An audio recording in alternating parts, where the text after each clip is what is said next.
지난주부터 저희가 하나님 나라를 꿈꾸는 교회라는 제목을 가지고 고린도전서를 함께 보고 있습니다.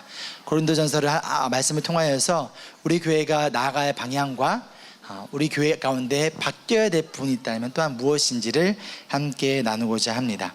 오늘 말씀은요, 고린도전서 1장 10절로 17절까지 말씀이고요.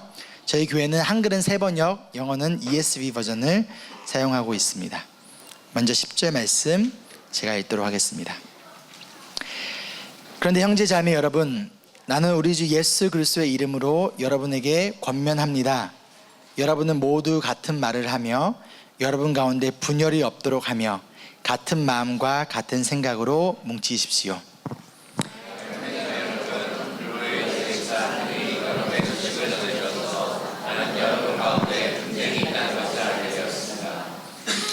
다름이 아니라 여러분은 저마다 말하기를 나는 바울 편이다, 나는 아볼로 편이다, 나는 게바 편이다, 나는 그리스도 편이다 한다고 합니다.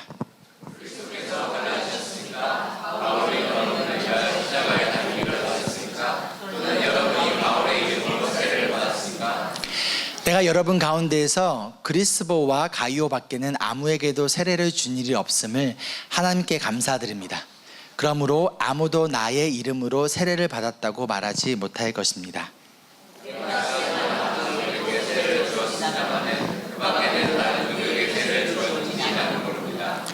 그리스도께서는 세례를 주라고 나를 보내신 것이 아니라 복음을 전하라고 보내셨습니다. 복음을 전하되 말의 지혜로 하지 않게 하셨습니다. 그것은 그리스도의 십자가가 헛되이 되지 않게 하시려는 것입니다. 아멘. 우리 오늘 누구의 제자인가 라는 제목을 함께 말씀 나눌 건데요. 먼저 오늘 우리 어린이 칠드런스 토크처럼 말씀처럼 여러분 어떠한 밭으로 어떠한 컵인가요? 우리가 모두 다 하나님의 말씀을 받고 그 말씀을 리킹하지 않는, 흘려 보내지 않는 저희가 됐으면 좋겠습니다. 먼저 저희 마음을 위해서 함께 기도하겠습니다. 사랑해 주님, 이 시간 하나님의 말씀에 복음의 씨앗이 우리의 마음을 촉속히 적셔주시고 하나님의 것이 아닌 것들이 있다면 제거시켜 주시고 하나님께 주신 힘과 능력 가운데서 이 세상 속에서 소금과 빛으로 살아갈 수 있는 우리 모든 주님의 제자들 될 수 있도록 인도하여 주시고 축복하여 주시옵소서. 이 말씀이 우리 마음을 회복시키고 회개시키며 결단 가운데 나갈 수 있도록 인도하여 주시옵소서. 감사드리며 예수님의 이름으로 기도합니다. 아멘. 아주 간단한 질문을 좀 할까 하는데요. 여러분 잘 생각하지 마시고 바로 손을 들어주셔야 됩니다. 너무 쉽습니다. 자, 나는 짜장면과 짬뽕 중에서 짬뽕이 더 좋다. 손 들어주십시오. 굉장히 적네요. 그럼 짜장, 나머지 다 짜장인가요? 짜장 손 들어주십시오. 그렇죠. 굉장히 많네요. 하나, 바다와 산 중에서 나는 산이 좋다. 손. 바다.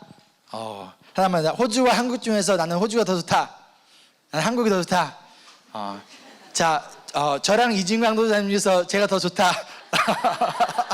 한 분 드셨습니다. 제가 졌어요. 제가 대학생 때 일입니다. 하루는 제 학번 위 선배와 제 친구 동기가 멀리서 보니까 심하게 말싸움을 하고 있는 거예요. 그 둘은 학교에서 굉장히 유명한 사람이었어요. 제 선배는 보수당을 지지하는 굉장히 열렬한 사람이었고 제 친구이자 동기는 진보당을 지지하는 사람이었어요. 둘이 평상시에도 하도 잘 싸우기 때문에 멀리서 봤을 때 또 지금 정치 문제를 싸우는가 싶어서 오늘은 좀 피해야겠다 싶어서 멀리로 돌아가려는 순간 선배가 저를 보더만 너 02학번 장충겸 일로 와 그러시는 거예요. 그래서 열심히 달려갔죠. 달려가니까 저한테 질문을 하시기를 야, 너는 검정색 차가 좋냐 하얀색 차가 좋냐 라는 질문을 하면서 야, 당연히 차는 검정색이 아니냐. 그러니까 제 동기가 저를 쳐다보면서 굉장히 자신을 서포트해 주길 바라는 눈빛으로 야, 차는 흰색이지 라고 물었습니다. 검정색이냐 흰색이냐를 가지고 이 둘이 한참을 싸우고 있었던 거예요. 제가 잠시 고민을 한 다음에 이렇게 얘기했습니다. 저는 SUV는 흰색이 좋고요, 세단은 검정색이 좋습니다. 그래서 이 둘한테 둘 다 욕을 먹었습니다. 인생을 살아가면서요, 나는 어떤 사람을 더 좋아하는지, 나는 어떠한 것을 더 좋아하는지에 따라서 때로는 우리가 생각이 다르기도 합니다. 그것이 이상한 것이 아니에요.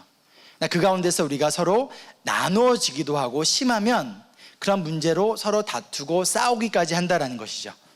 물론 모든 사람이 다 똑같은 사람을 좋아하고 똑같은 것을 좋아하거나 지지하지 않습니다. 꼭 그래야만 하는 것은 절대 아닙니다.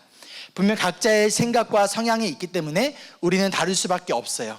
그러나 문제는 나와 생각이 다르다는 것 때문에 누군가를 싫어하고 미워하고 함께 시간을 보내지 않거나 그런 사람들을 배척한다면 그것이 과연 그리스도인으로서의 우리의 올바른 모습일까라는 것이죠.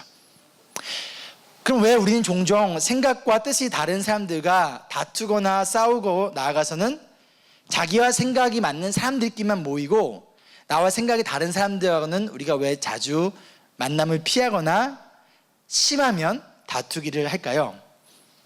우리 교회가 복음으로 하나 되는 그 가운데 세상에 빛이 되는 교회가 되기 위하여서 우리 가운데 있는 버려야 할 생각과 마음은 무엇인지를 우리가 고린도 교회를 통해서 함께 배우고자 합니다.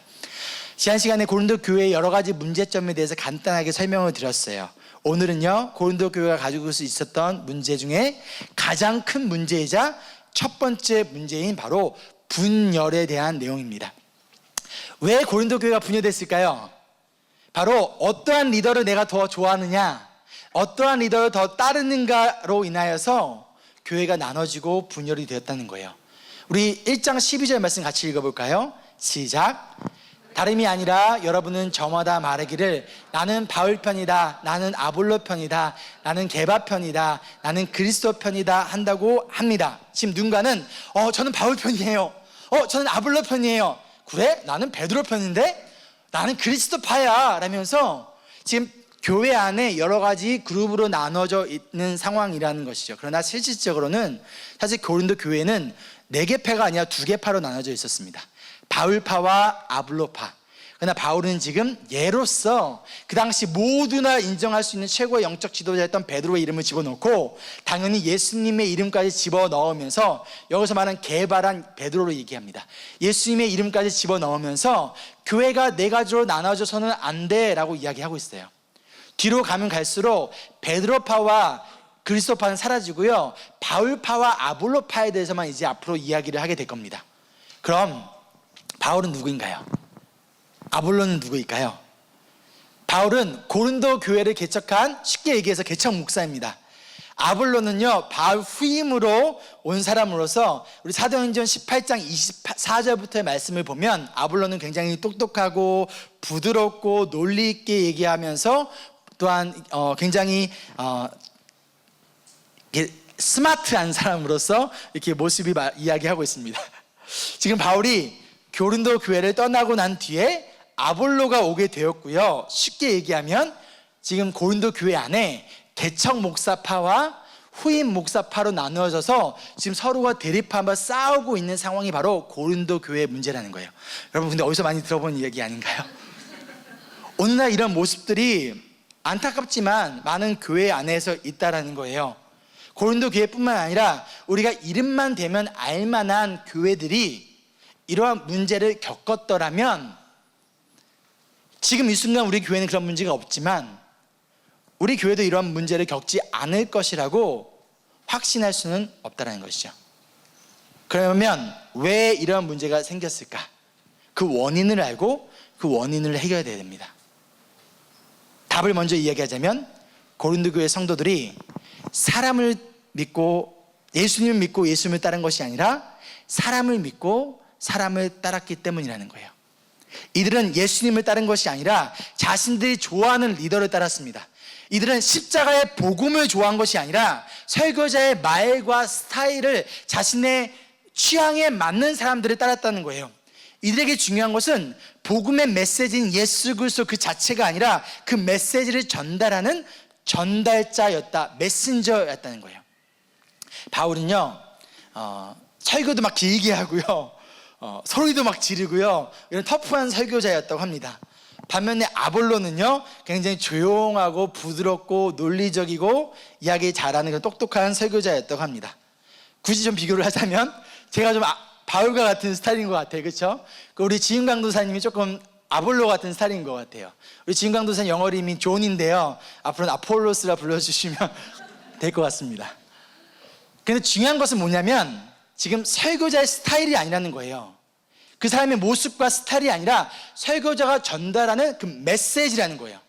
그 누가 말씀을 전하든 혹은 어떠한 리더가 교회를 이끄든 간에 그 메시지 안에 예수 그리스도의 복음이 담겨져 있는가. 지금 그가 지금 예수님을 전하고 있고 하나님의 뜻을 성도들에게 알리고 있는가, 그 가운데 하나님의 교회를 세우기 위해 노력하고 있는가, 또한 그 가운데 성도들이 거룩한 성도로 예수 그리스도 제자로 살아가기 위해 양육하고 훈련하고 있는가가 중요한 것이라는 거예요. 목회자는, 설교자는, 또한 우리 교회에 있는 장로님들과 리더십들은요, 자기 자신을 전하기 위해서가 아니라 예수님을 전하기 위해서, 나의 킹덤이 아니라 하나님의 나라, 하나님의 킹덤, 하나님의 교회를 세우기 위해 부르심을 받은 사람들이라는 거예요. 그런데 왜 고린도 교회 성도들은요, 지금 메시지가 아니라 자신이 원하는 메신저에 따라서 나누어지고 싸우게 되었을까요? 인간은요, 자신이 좋아하는 것을 지지하고 따릅니다. 여러분 그러지 않으신가요? 그리고 그 자체가 지금 잘못된 것은 아니라는 거예요. 문제는 내가 좋아하는 무엇 또는 그 사람을 따른다는 것이 때론 나의 자부심, 프라이드가 되는 것이 문제라는 거예요. 조금 더 설명을 드릴게요. 오늘날 기독교인 수가 늘어나고 있을까요? 줄어들고 있을까요? 줄어들고 있습니다. 굉장히 많이 줄어들었습니다. 그리고 수많은 교회들이 문을 닫고 있고 없어지고 있는 상황이에요. 근데 그것에 비해 대형교회는 성장했을까요? 줄어들었을까요? 성장했습니다. 대형교회의 성도 수는 늘었어요. 전체 기독교인 수는 줄어들었고요, 교회 수는 줄어드는 것에 비해서 우리가 알고 있는 큰 대형교회들은 점점 성장하고 수많은 사람들이 늘어나고 있다는 것이죠. 그렇다면 그만큼 대형교회들이 전도를 잘한다는 걸까요? 대형교회들이 그 성도들과 목회자가 넌 크리스천, 예수님을 알지 못하는 사람들에게 그만큼 복음을 잘 전하고 그들을 예수님께로 인도한 결과라고 볼 수 있을까요? 한 학자는 뭐라고 얘기하냐면 10년, 20년 뒤가 되면 대형교회도 문을 닫을 상황이 찾아올 것이다 라고 이야기를 해요. 그 이유가 뭐냐면 대부분의 대형교회 성도들은 작은 교회에서 온 성도들, 즉 수평 이동으로 온 성도들이기 때문에, 즉 밑에 있는 피라미드 체계처럼 작은 교회들의 개척교회들이 나가서 열심히 전도를 하면 그 성도들이 다는 아닙니다. 여러분 오해하지 마십시오. 많은 경우에 큰 교회로 간다라는 거죠.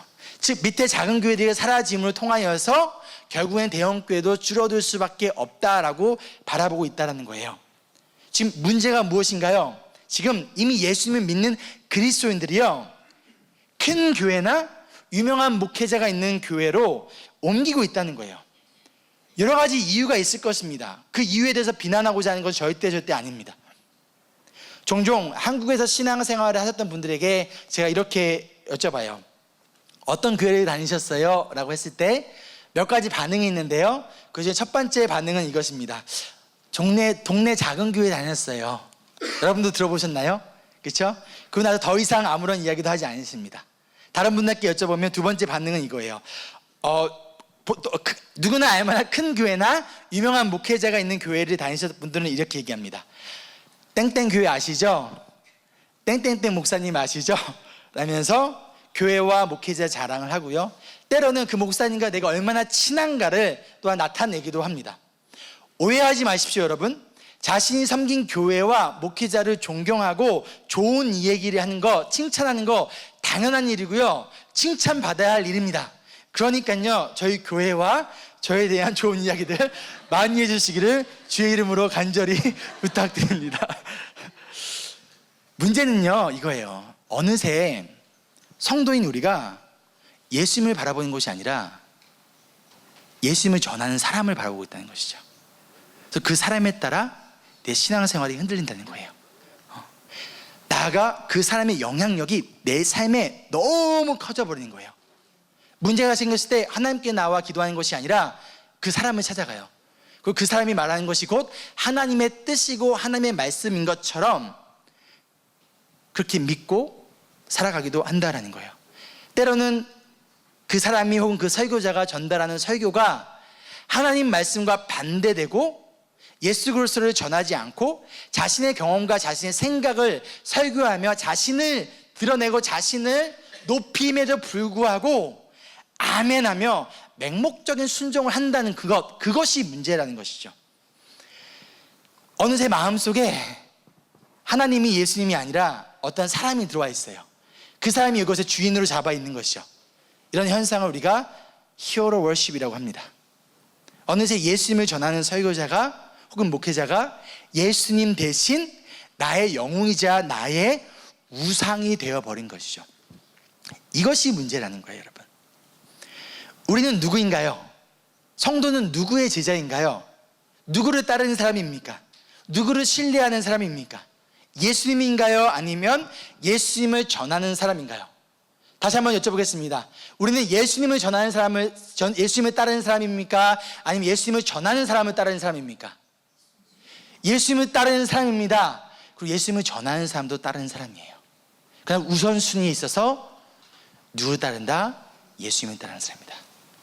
예수님을 전해야 될 사람이 예수님을 전하지 않는다면 우린 그것을 알고 분별할 수 있어야 된다는 거예요. 여러분, 이 말씀을 오해하시면 안 됩니다. 예수님을 전하는 사람을 신뢰하지 말라는 얘기 아니에요. 그런 교회 안에 리더십을 따르지 말라는 얘기가 아닙니다. 하나님께서 부르셨고 하나님께서 세우셨고 그 가운데서 하나님에 대해서, 예수님에 대해서 신실하게 전하고 또 말씀을 가르치며 교회를 위해 이끌어가는 리더십들을 우리는 신뢰하고 따라야 돼요. 그러나 그들이 곧 하나님의 자리에 앉을 수는 없다라는 거예요. 그리고 또한 교회 안에 분명히 내가 원하는, 따르고 싶은 리더십의 성향들이 있어요. 그렇죠? 근데 그것을 바라보고 그 성향과 성격에 따라 결정되어진다면 교회 안에는 분열이 되기 시작한다는 거예요. 그러나 모두가 예수님을 바라보며 예수님을 따른다면 교회는 하나로서 나아갈 수 있다는 것이죠. 즉 성도는요, 사람이 아닌 예수님을 믿고 예수님을 따르는 누구의 제자요? 예수님의 제자라는 거예요. 그 때문에 오늘 말씀을 통해서 예수님의 제자로 살아가기 위해 우리가 기억해야 될 것, 잊지 말아야 될 것을 4가지를 여러분과 함께 나누고자 합니다. 먼저 첫 번째는 이거예요. 같이 읽어볼까요? 시작. 예수님 몇 분이시라고요? 예수님은 한 분이시다라는 것을 예수님의 제자는 항상 기억해야 합니다. 13절에 바울이 이렇게 얘기합니다. 그리스도께서 갈라지셨습니까? Is Christ divided? 질문하는 거예요. 예수님이 갈라지셨니? 이게 무슨 말이죠? 우리가 예수님을 따르지 않고 교회 안에 분열이 생기면서 나는 바울파야, 나는 아볼로파야 라면서 나눠지는 그 순간, 그로 인해 서로가 하나가 되지 못한다면 그것은 예수님의 몸인 교회를 갈라버리는 것과 같다라는 거예요. 고린도전서 12장 12절에 같이 읽어볼까요? 시작. 몸은 하나이지만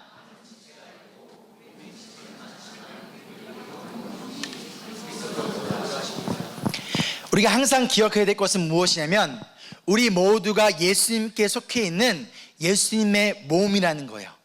에베소서에서는요, 예수님께서 교회의 머리가 되신다라고 말씀하셨고 우리는 각 지체다라고 말했습니다. 즉 우리 모두는 없어서는 안 되는, 한 명 한 명 너무나 소중하고 필요한 예수님의 한 몸이라는 거예요. 그렇기 때문에 예수님의 몸인 교회는 어떠한 경우에도 나눠지거나 갈라져서는 안 된다는 거예요. 그리고 예수님의 제자는 바로 교회를 분열시키지 않는다는 거예요. 예수님의 제자는 분열을 막습니다.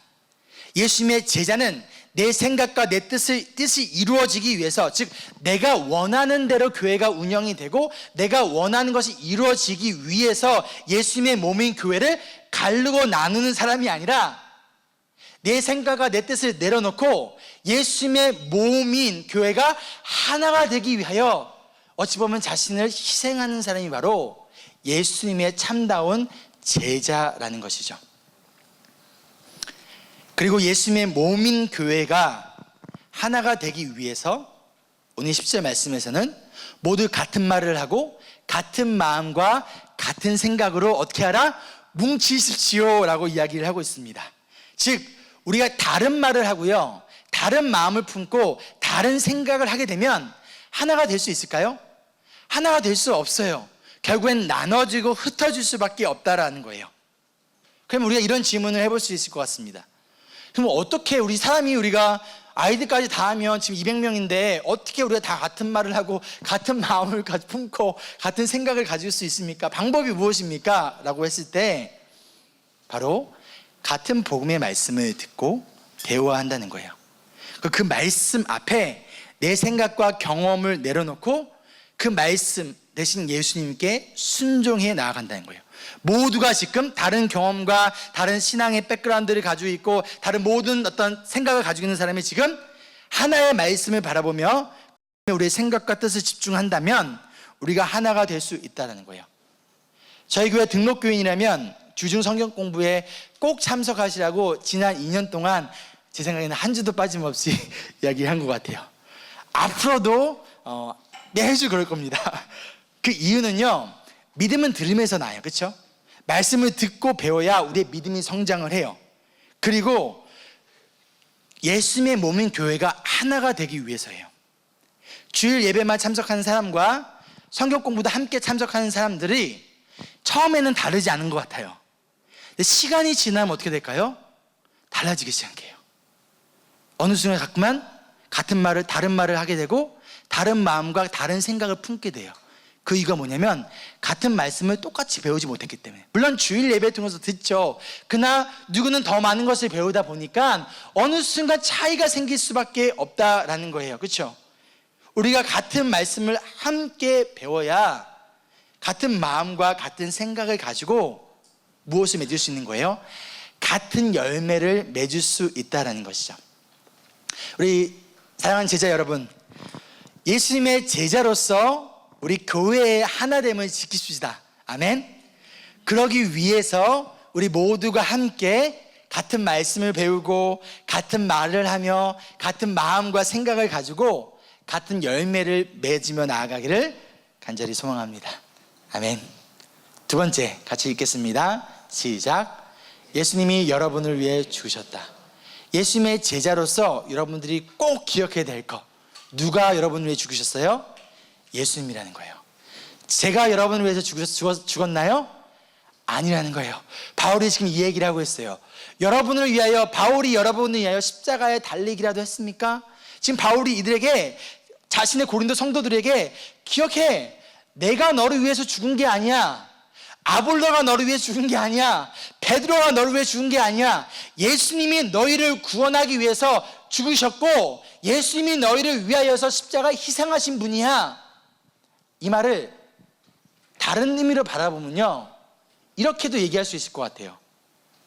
나도 예수님이 필요한 똑같은 죄인이야. 그러니 연약한 죄인인 나 따르지 말고 완벽한 구원자 예수님, 너희들을 위해 십자가에 죽으신 예수님 바라보고 그분의 제자로 살아가라. 성도는요, 그리고 예수님의 제자는요, 십자가에 달린 예수님을 믿고 그분을 바라보고 그분을 따라가는 예수님의 제자라는 거예요. 구원을 주시는 분을 믿고 따라야지, 구원이 필요한 사람을 믿고 따르는 것은 예수의 제자로서의 모습이 아니라는 거예요. 제가 여러분에게 전하는 예수님을 따라 주십시오. 제가 여러분에게 전하고 있는 이 하나님의 말씀, 이 메시지를 따라 주세요. 저를 그냥 따르는 것이 아니라 제가 여러분에게 가르쳐주고 전달하고자 하는, 소개하고 싶어하는 예수님과 이 하나님의 말씀을 보고 듣고 이 말씀 대신 예수님을 따라주세요. 제가 그저 담임 목사이기 때문에가 아니라 제가 여러분에게 예수님을 전하고 바로 이 하나님의 교회를 세우기 위하여서 여러분을 거룩한 성도로 예수님의 제자로 양육하고 훈련시키기 위하여 하나님이 세우시고 불렀던 사람이기 때문에 여러분께서 신뢰하고 따라주지 않겠습니까? 만약 제가 여러분의 믿음의 대상이 되고 신뢰의 대상이 되면요, 저는 약속합니다, 여러분 실망할 수밖에 없어요. 제가 여러분에게 어떤 믿음과 신뢰의 대상이 되면 여러분 절망하고 그 가운데서 믿음이 흔들릴 수밖에 없어요. 저도, 우리 장로님들도, 우리 교회 리더십들도 예수님이 필요한 연약한 죄인이에요. 그러나 하나님께서 목회자로, 장로로, 리더십으로 불러주셨기 때문에 그 부르심 가운데 우리도 여러분처럼 똑같이 예수 그리스도의 십자가를 바라보며 예수님을 생각하며 어떻게든 예수님의 제자로 발버둥 치고 있는 사람이라는 것이죠. 그렇기 때문에 여러분, 여러분을 위해 죽으신 예수님을 바라보고 그분을 의지하며 예수 그리스도의 제자로 살아가지 않으시겠습니까? 세 번째로, 예수의 제자로서 우리가 기억해야 할 것은요, 우리는 예수님의 이름으로 세례를 받았다라는 거예요. 바울이 이어서 얘기합니다. 여러분이 바울의 이름으로 세례를 받았습니까? 저희 여러분 중에서 혹시 장청님의 이름으로 세례를 받으신 분 계신가요? 없으시죠? 만약 있으면 큰일 납니다. 이단이 되는 거예요. 그렇죠? 누가 세례를 베풀었냐가 중요한 것이 아니라 누구의 이름으로 세례를 받았느냐가 중요하다라는 거예요. 성부와 성자와 성령의 이름으로 세례를 받았다면 저희는 카톨릭에서 세례를 받은 것도 개신교에서는 동일하게 세례로 인정합니다. 왜냐하면 목사에게 받았느냐 신부에게 받았느냐가 중요한 것이 아니라 성부와 성자와 성령의 이름으로, 즉 예수 그리스도의 이름으로 세례를 받았느냐가 중요하다라는 거예요. 근데 지금 고린도 교인들의 문제가 무엇이냐면, 나는 바울에게 세례를 받았어, 그러니까 내가 더 대단해. 나는 아볼로에게 세례를 받았어, 그러니까 내가 더 대단한 사람이야 하면서 서로 싸우고 다투고 있다는 거예요. 그런데 바울이 뭐라고 얘기하고 있는 거예요? 나는 그리스보와 가이오 밖에는 아무에게 세례를 준 일이 없음을 누구에게 감사한다? 하나님께 감사한다. 그러므로 아무도 나의 이름으로 세례를 받았다고 말하지 못할 것이다. 이 말이 뭐냐면, 그 당시 바울파 사람들이 실제로 바울에게 세례를 받지 않았음에도 불구하고 나도 바울에게 세례 받았어 라면서 그것을 자랑하고 드러내고 있는 상황 가운데 바울이 이야기하고 있습니다. 지금 바울은요, 자신을 드러내거나 자랑하지 않아요. 어찌 보면 그럴 만한 자격이 충분히 있는 사람 아닌가요? 근데 최대한 지금 자신을 낮추고 예수님을 높입니다. 내가 어떻게 이 교회를 개척했는데 감히 나를 아볼로 따위와 비교해? 라고 할 수도 있습니다. 그런데 그렇게 하지 않아요. 끊임없이 자기 자신을 낮추며 나는 너희를 위해 죽은 게 아니야, 내 이름으로 너희를 세례 준 것이 아니야, 오직 예수님이 너희를 위해 죽으셨고 오직 예수님의 이름으로 너희가 세례를 받았다는 것을 그들에게 끊임없이 강조하고 있다는 거예요. 보통 분열의 경우에요, 분열과 다툼이 시작되는 이유와 그 다툼이 끝나지 않는 이유가 무엇인지 아십니까? 끊임없이 내가 옳고 상대방이 틀렸다는 거예요. 그런데서 서로를 비방하며 자신이 상대방보다 더 괜찮은 사람, 나은 사람이라고 주장하며 자신을 높이고 상대방을 낮추기 때문에예요. 맞지 않나요? 여러분 경험 없으신가요? 근데 바울은요, 전혀 아볼로를 낮추거나 비방하지 않아요. 그리고 아볼로를 따르는 사람들에게 너희들이 어떻게 그럴 수 있어? 내가 이 교회를 개척하느라고 너희들의 말씀을 양육하고 내가 고생한 게 얼만데? 라면서 아볼로를 따르는 사람들에게 서운한 감정과 이런 마음조차 표현하고 있지 않다라는 거예요. 그리고 나아가서 자신을 지금 지지하고 따르는 사람들에게조차도 고마움을 나타내지 않아요. 그래, 고맙다. 그래, 너희밖에 없지. 그래, 우리 유진이밖에 없지. 라면서 칭찬할 수 있음에도 불구하고 바울은 지금 동일하게 이들에게 전하는 똑같은 메시지는 무엇이냐면, 바울도 아볼로도 아니라 오직 예수님만 바라봐라, 예수님만 따라라, 그분만이 유일한 너희의 구원자이시며 이 교회의 머리이시야, 그리고 우리는 그분께 속해 있는 그분의 몸이야. 그러니 제발 예수님의 몸인 교회를 갈라놓지 마. 나 안 따라도 돼, 나 인정 안 해도 돼, 나 너희들한테 영광 받을 필요도 없고 내 이름이 드러날 필요도 없어. 그러니 제발 예수 그리스도의 몸인 교회만큼만은 갈라놓지 마 라는 것이 지금 바울이 고린도 교회에 있는 성도들에게 전하는 메시지라는 거예요. 나의 감정, 나의 마음보다 예수님의 교회가 갈라지고 있는 이 상황에 가슴 아파하며 어떻게든 이 교회를, 하나님의 교회를 다시 세우는 것밖에는 다른 관심이 없었던 바울. 사람들로부터 인정을 받는 것, 나의 감정과 마음, 상황들, 그것을 뛰어넘어 하나님의 교회가 예수 그리스도의 몸이 하나가 되게 하는 것, 그 어떤 것보다도, 그 어떤 사역보다도 가장 중요한 것이 바로 교회 공동체의 하나됨이라는 것을 바울이 지금 고린도 교회 성도들에게, 우리들에게 알려주고 있다는 거예요. 나중에 뒤에서 가면 보면 알겠지만 그들이 수많은 은사를 가지고 있었습니다. 그러나 바울은 뭐라고 얘기합니까? 그거 다 필요 없어. 다 필요 없어. 사랑 없이 하는 은사, 그걸로 인하여 하나가 되지 못하면 그거 다 필요 없어. 이것이 바로 고린도 교회가, 아니 하나님께서 교회인 우리에게 주는 메시지라는 것이죠. 아멘. 즉 우리는 예수님의 제자입니다. 여러분 예수님의 제자이십니까? 아멘. 예수님의 제자로서 예수님의 몸인 교회의 하나됨을 지키는 것은요, 그 어떤 사역보다 소중한, 없어서는 안 된 가장 최우선의 사명입니다. 이 사명은 내 이름이나 나의 인정이나 나아가 나의 감정이나 마음보다도 더 소중한 사명이라는 거예요. 우리를 위해 죽으시고 우리를 거룩한 성도로, 그리고 제자로 삼아주신 예수님께서 그분의 교회를 세우기 위하여 우리를 불러주셨잖아요. 그렇죠? 그렇기 때문에 우리 모두 함께 예수님의 몸인 매번 한인장로교회의 하나됨을 지키며 나아가지 않으시겠습니까? 아멘. 마지막 네 번째로, 예수님의 제자로서 우리는요, 올바른 복음을 배우고 올바른 복음을 가르쳐야 합니다. 17절 말씀입니다. 같이 읽어볼까요? 시작.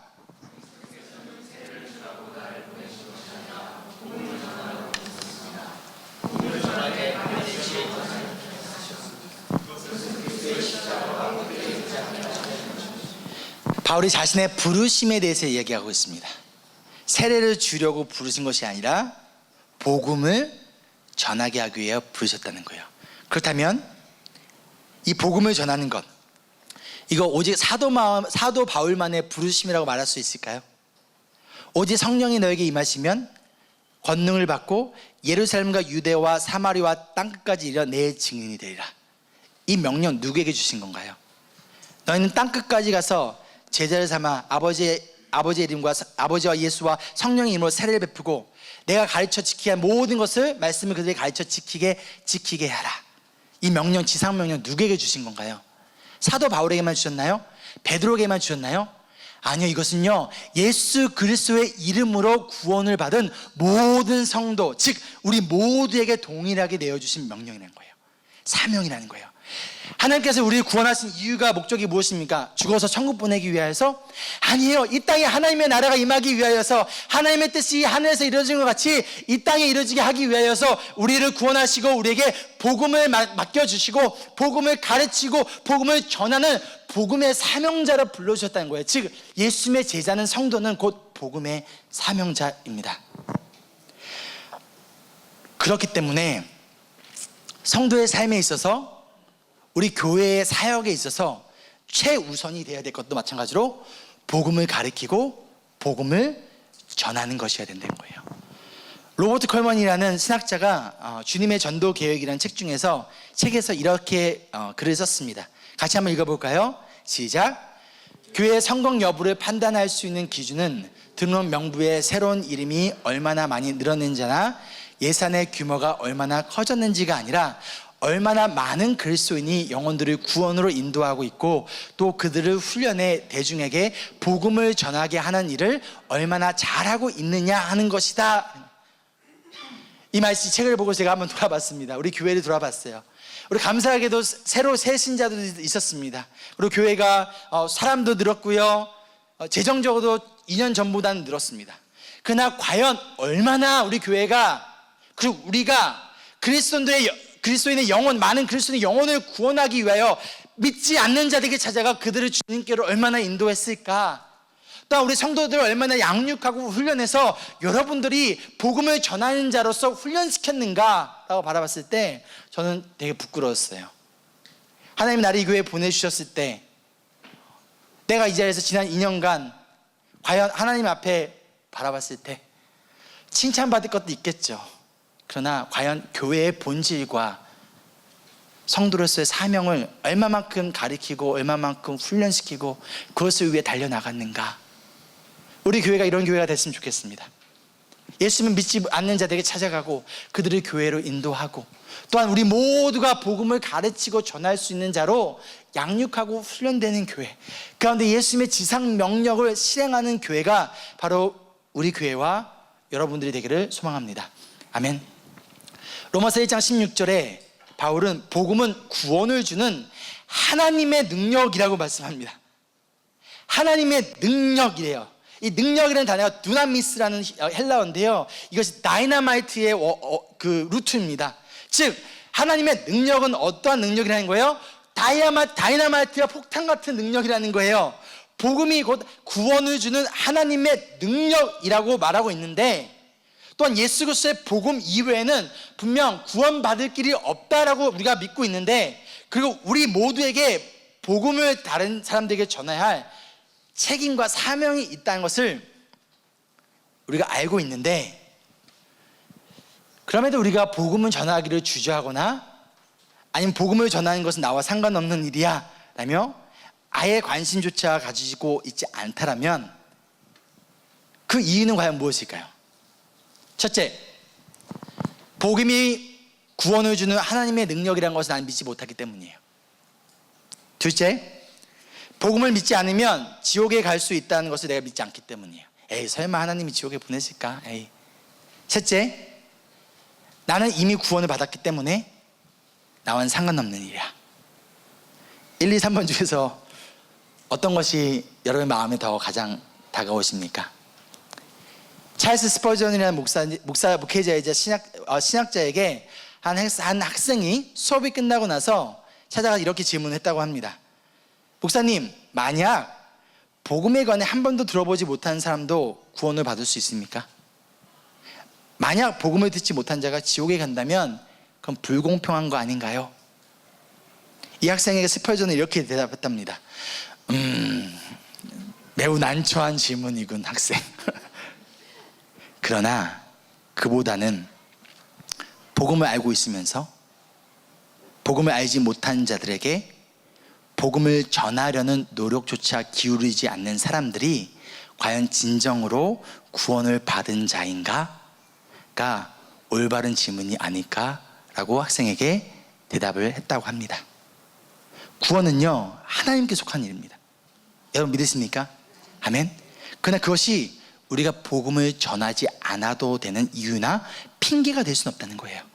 왜냐하면 하나님은 성도는, 즉 예수님의 제자들을 도구로 삼아 예수 그리스도의 복음을 전하고 예수님께로 인도하는 방법을 하나님께서는 선택하셨기 때문이에요. 하나님께서 짠 나타나가지고 예수 그리스도의 복음을 믿어라 할 수 있었지만, 그런 능력이 있지만 하나님은 그렇게 하지 아니하시고 우리를 구원하시고 우리를 통하여 예수 그리스도의 복음을 전하는 사명을 우리에게 맡겨주셨다는 거예요. 즉 제자들인 우리를 통하여서, 그리고 교회를 통하여 복음을 가르치게 하시고 복음을 전하게끔 하셨고, 그 복음이 전해질 때 그 듣는 자들로 하여금 그 복음을 믿게끔 하는 믿음을 주신 분이 바로 하나님이시라는 거예요. 여러분, 제자는요 복음을 전하고 가르치는 사람입니다. 때를 얻던지 못 얻던지 눈물로 복음의 씨앗을 심는 자들이에요. 그 성도는 곧 예수님의 제자라는 것. 복음을 알고 복음을 믿고 구원을 받았다면 저와 모두, 우리 모두에게, 우리 너무 잘 살고 있는 우리 이삭이에게까지도 분명 복음을 전할 책임과 사명을 가지고 있는 우리는 예수님의 제자라는 것이죠. 누구에게 복음이 필요한가요? 여러분, 누구에게 복음이 필요합니까? 우리 모두에게 복음이 필요합니다. 그러기에 누군가는 올바른 복음을 가르쳐야 하고요, 누군가는 그 복음을 배우고 성령의 도우심 가운데 그 복음을 세상 속에 전하며 예수님의 제자로 살아가는 것, 예수의 제자로 복음대로 사는 삶이 무엇인지를 말로써 행동으로써 보여주는 것이 바로 우리에게 맡겨진 거룩한 사명이라는 것이죠. 아멘. 그리고 우리 모두가 같은 복음을 배우고 함께 같은 복음 안에 서 있을 때 교회는 진정 하나가 되어 예수 그리스도의 복음의 빛을 전하는, 세상에 전하는, 전하의 많은 자들을 주님께로 인도하는 복된 교회가 되리라 믿습니다. 아멘. 영상 하나 보도록 하겠습니다.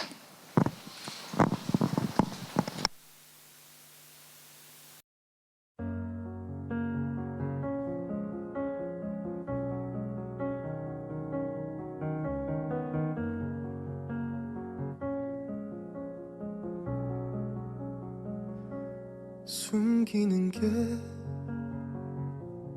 익숙해진 그런 마음 나눌 수 없는 사람, 어둠이 아침보다 시린 위로. 예전에도 제가 이 얘기를 한번 나눴습니다. 저희 토요일에 사역하고는 곳에 오는 한 홈리스가 적은 돈으로 어코모데이션을 구해서 들어갔더니 그곳에 살던 사람들이 어느 날 갑자기 자기를 잡고 구타를 하고 폭행을 하고 어뷰즈를 하기 시작했다는 거예요. 무려 11시간 동안. 그러다가 욕실에 갇혀 있다가 그들이 잠든 틈을 타 도망 나왔어요. 그렇죠? 내가 인생 이렇게 살아서 뭐해, 차라리 죽어버려야지 하며 자살하겠다는 마음을 가지고 그날 죽기 전에 마지막으로, 그날 마침 주일이어서 시티에 있는 한 가장 큰 교회 앞에 가서 12시간을 그 자리에 앉아 있었다고 합니다. 저한테 이런 얘기를 합니다. 폴, 내가 12시간 동안 얻은 게 뭔지 아니? 사과 2개와 단돈 몇십 센트가 전부야. 하나님을 예배하고 하나님께 기도한다고 수백 명의 사람들이 1부 예배, 2부 예배, 저녁 예배까지 왔다 갔다 했지만 단 한 사람도 나에게 같이 교회 가지 않을래? 우리 함께 예배 드리지 않을래? 너 무슨 일이니? 나에게 무슨 일이야 물어봤을 때 How are you? I'm so bad. I want to kill myself. 그랬을 때 그들이 뭐라고 했는지 아니? God bless you. I will pray for you. 하고 떠나버렸지. 단 한 사람도 내 옆에 앉아서 그래 무슨 일인데, 무엇이 너를 힘들게 하고 아프게 하니? 단 한 사람도 나에게 나도 크리스천이야, 나도 교회 다니는 사람인데, 그 어느 누구도 나에게 들어가서 우리 함께 예배드리지 않을래? 했던 사람이 없었어 라며 저에게 이런 이야기를 했습니다. 특별한 사람만이 전도하는 것이 아니라 모든 그리스도인에게는 전도의 사명이 있습니다. 2020년 여러분이 예수님께로 인도해야 할 한 사람은 누구인가요? 여러분 주변에 예수님을 믿지 않는 사람 한 사람을 정하여 그 사람을 위해 기도하고 지속적으로 교제하며 그 사람에게 예수님을 믿는 제자로서의 삶을 보여주세요. 그리고 그 한 사람을 예수님께로 인도하세요.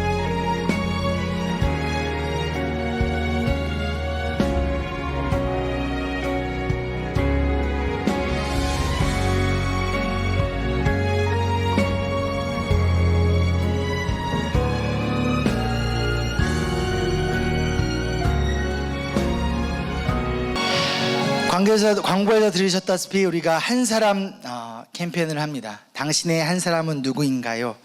올 한 해 동안 우리가 복음을 전해야 하고 예수님의 사랑을 알려줘야 할 그 한 사람은 누구인가요? 예수님 믿다가 여러 가지 아픔과 상처 가운데 교회를 떠난 사람일 수도 있습니다. 그리고 아직 예수님을 믿지 않는 사람일 수도 있습니다. 그 한 사람은 과연 누구인가요?